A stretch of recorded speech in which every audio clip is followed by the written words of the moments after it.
I want to get into one issue, which is that this doesn't really talk a lot about feeling. And I worry that critical thinking is something we talk a lot about, and critical feeling is something we neglect. I agree. Groupthink, yes. Group feel, no. Overthinking, yes. Overfeeling, no. Every place that you talk about something in terms of thinking, if you substitute the word feeling and you realize that feeling is a kind of enhanced cognition, we somehow don't feel comfortable. So I want to talk about something that happened as we sat down in these chairs, where I'm very comfortable talking to you about thinking, and I'm not very comfortable talking to you about feeling. Okay. So you were saying that you'd reviewed some episodes of the show, and I said, did you find them interesting? And you quite truthfully said you did. And then I said something like, were they worth your while? Because you'd also expressed an idea that you prefer to read things rather than listen, because you value your time, and the time is very expensive in long form podcasting. Sorry, can I correct one thing? It's not only that, it's that I process information much better when I'm reading. And so in terms of what I can remember and think about, et cetera, given that I heard it, it's like less of that. That's true, but it's also the case that something is lost without seeing the inflections, the body language, hearing the warmth or the coldness of the tone. So it's an interesting point as to whether or not the transcript is the interview. Right. What information so the question, what information do I prefer to preserve? Yeah. Exactly. Which relates to feeling, actually. Right. But yeah. But then you sort of said that, no, that wasn't really a great exercise for you, or something like that. That hurt me. What are your reactions to that?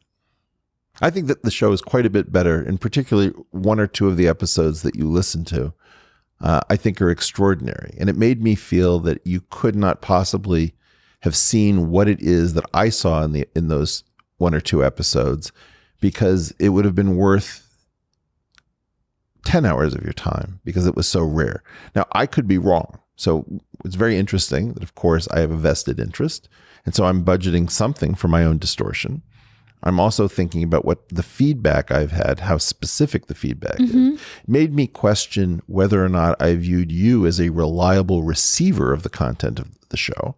Had I overinvested in my image of you as the person capable of processing what we're doing here? And it made me wonder whether or not I'm doing something outside of the Academy, which the Academy sort of realizes is some cheap version of intellectualism and storytelling and narrative that would never survive in a rigorous academic context. So I went through a bunch of self-doubt, accusation, negative feeling, question, and uncertainty about you, myself, and the project that we were going to sit down to create an episode together.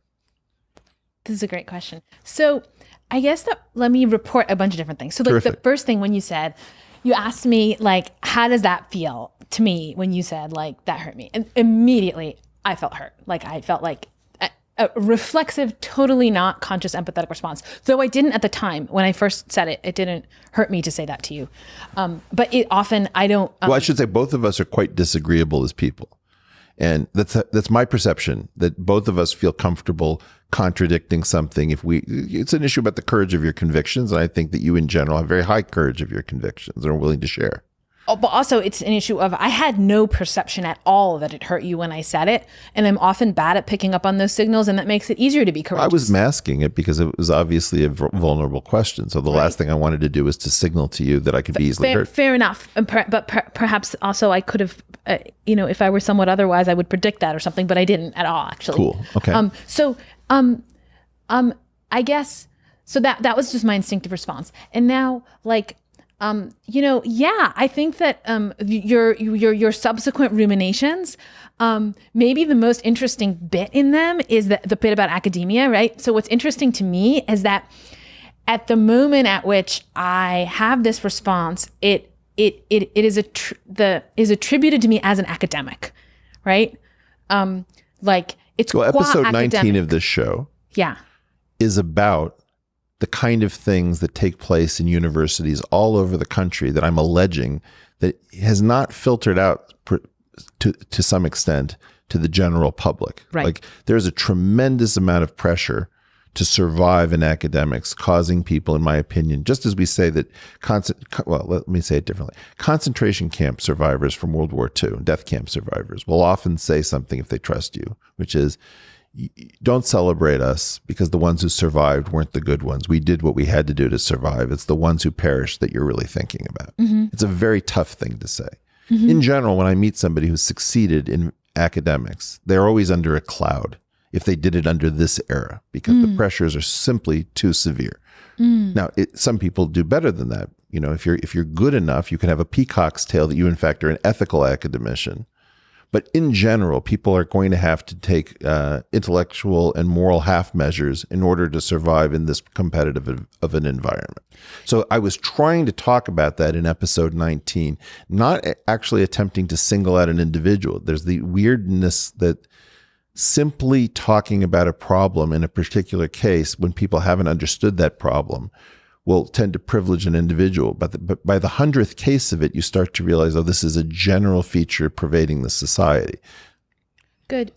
So like maybe a couple of different responses. So I found that the sort of, first of all, just the scientific, it was all new to me. I didn't know anything about this way in which the kind of the propensity of a cell towards becoming tumorous, like that cuts against its ability. Like if you want to cut down on that, you have to make it bad at repair. And that there's that was so interesting to me to learn that. That is in weirdly the central insight, rather than the narrative and the drama of interpersonal warfare within the academy. Just what is death? Right. Why is it baked in? Right. Yeah. So as I say, there are a lot of different things, and for me, that was actually super interesting. And I went and looked and read the abstract of the paper, and you're awesome. Thank you.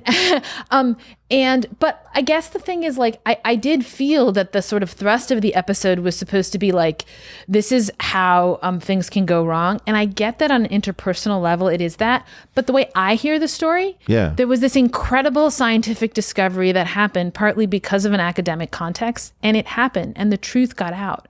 And like, it's your brother, and so you love him, and you're heartbroken about stuff that happened to him, but he's not my brother.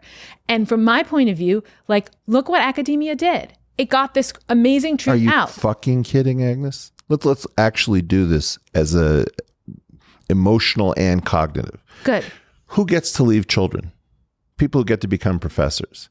If you look at the professors who are left by a great professor, the idea that the thought is what got out there, and by virtue of the fact, in some sense that there was a conflict, this is I called the horse and rider problem, which is the idea, let's knock the rider off of the horse, and as long as we have the horse, then that's what matters. This is a complete misreading of history, because the key thing that we find is a Michael Atiyah, for example, great mathematician, will leave multiple Fields medalists as students, people who are at the very top of their game. This whole thing is about the train of transmission. When you actually effectively castrate or give a hysterectomy to a professor so that they cannot reproduce, what you're doing is you're harming the ability to propagate the specialness that allows the machine tools of those discoveries. You're confusing the important measure of the tool and the machine tool. The machine tool is the tool that makes tools. I think it's an incredible opportunity.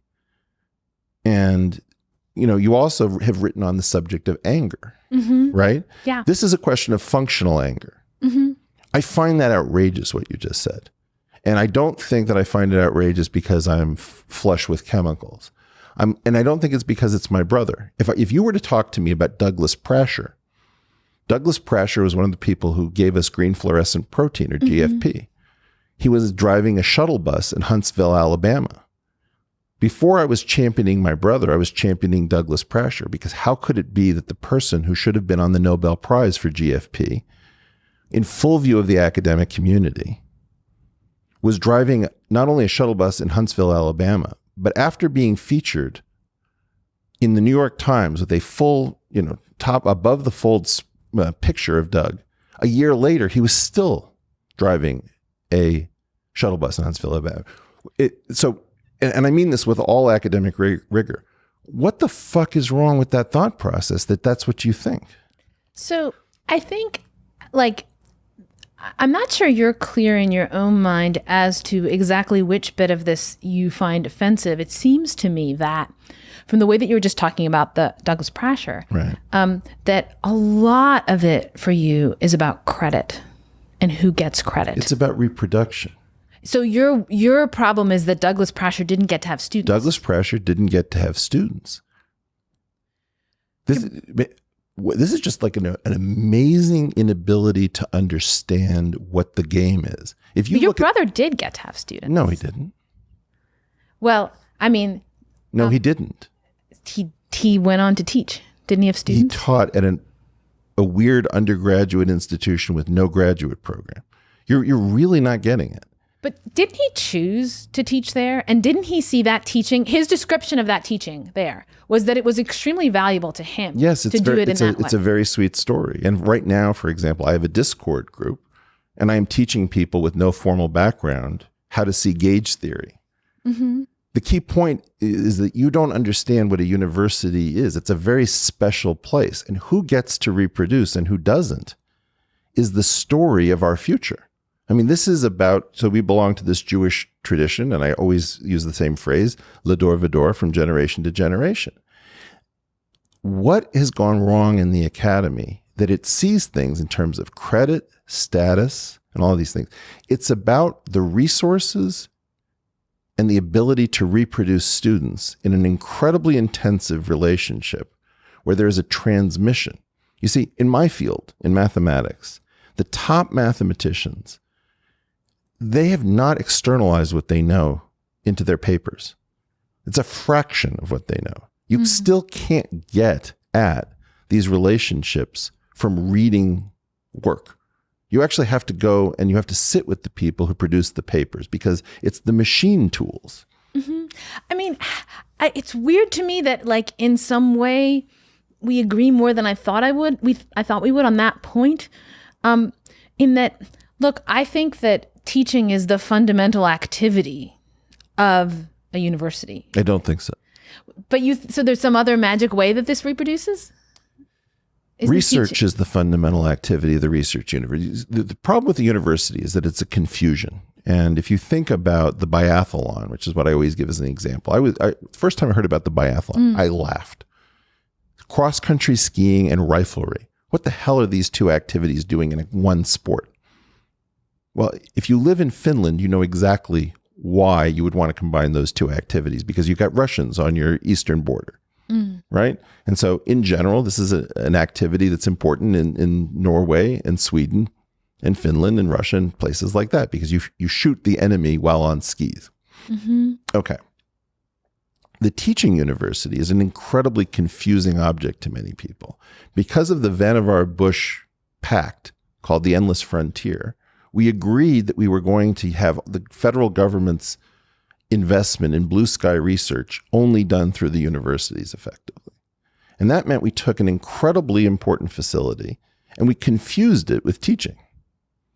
Now, there's an extent to which those are symbiotic, that they boost each other, that teaching and research are sort of happy complements to each other. And there's a way in which they conflict. But I don't understand how you think this reproduction. So there's suppose you're going to reproduce yourself in me. How do you do that without teaching me? Well, the kind of teaching that we usually talk about when we talk about teaching, it tends to be very focused on the undergraduates. So when you said, "Didn't my brother get to leave students?" You're talking about a relationship of graduates and you're talking about a relationship to undergraduate students because there is no graduate student there. I don't. For me, that line is not as heavy. How many members of your department on the faculty don't have PhDs? Don't have PhDs? Right. I like think Freeman Dyson doesn't have a PhD. Right. I believe all of them have PhDs. Okay, so that's new in philosophy. That is like the older generation. There were a number that didn't. I understand but now they that, all do. But now you have a situation in which you have a requirement in order to be able to reproduce where you have done research, this kind of close teaching, this apprenticeship. Good. And so, like, I think that you can say, so this helps clarify the situation. So you can say your brother was deprived of an opportunity to do a certain kind of teaching. Let's talk about Douglas Prasher. Douglas Prasher was fully deprived of the opportunity to do any kind of teaching, right? Furthermore, he wasn't able to do any more of that kind of research. He couldn't get resources. He, in fact, gave over his work because his grant ran out. Right. I'm thinking, okay, I'm not as interested in the person who's good at administrative games who got to stay in the game. I'm more interested in the Douglas Prashers and getting the predators the hell out of the way so that these guys can continue to work. In other words, they need a starker, right? The Yiddish for a strong, muscle. Yeah. So you need muscle to make sure that the sweet people who actually can do great work aren't preyed upon. You have sharp minds and sharp elbows. And the key point is somebody's got to break the sharp elbows, right? That's very important to me. I mean, but look, there's a question about, and maybe you've seen many hundreds or thousands of these cases. I would say thousands. I would say tens. Right. And like in listening to that podcast, that was listening to, for me, one case. Right. Okay. And then I also have to go with my own experience. So you haven't seen much of this. I mean, you're in the philosophy department, and I know nothing about how you guys do. Right. What I will say is that in situations like, let's take a situation where there's no skullduggery within academics, but a career stops. So Évariste Galois couldn't be a more important mathematician. More or less created group theory and Galois theory the day before he died. In the duel, right? In a duel, right. Does it matter that he died? Yes, hugely. Well, why? We have Galois theory, we have group theory. Thank you very much. Right. We could have more. We could have much more. And so the issue of just sort of the casual indifference to saying that the system works, that the story and the work could proceed, is a stunning fact to me. Like, to me, res ipsa loquitur, the thing speaks for itself. And the idea that that is a normal part of academics is effectively the proof to me that there's something wildly wrong. Yeah, I mean, I guess I just think that there's a question, so part of that story was a lot of venality and pressures that come from people wanting credit for things and people wanting, caring about name and reputation and et cetera. And there's a question there. Suppose we got rid of that. Suppose we could somehow change people's psyche so that they didn't care about that. Suppose we had the ability to leave students and gain resources within the system without needing to care about that. Let's proceed from there, because I think this is going to be more or less almost the last thing. So it comes back to status, which is where we began with. So my claim is that status is approximate, and the ultimate is the ability to transmit and create knowledge. And the key issue here is that lacking a PhD and lacking the ability to compete for grants handily, which are status mediated, means that your line becomes self-extinguishing. That's the real issue. Yeah, but I do think that this actually where it gets back to is happiness, right? Okay. My life can't be about whether my line is extinguished or not. My life has to be something the meaning of which comes home to me. It's not that that's not integrated into an activity in which I try to put something forward, but the point of the pursuit of knowledge can't be to be always handing down the tools to hand down the tools some more, right? We can't keep deferring. What a beautiful place for our next disagreement. You are taking the point of view of soma, I of germ, you of the self, and I of lineage. So I think we have a great opportunity to begin our next conversation. Agnes, I just want to say, I find you utterly charming, a huge workout mentally. It's a great pleasure. You're welcome to come back anytime. And thank you so much for dropping by. Thank you.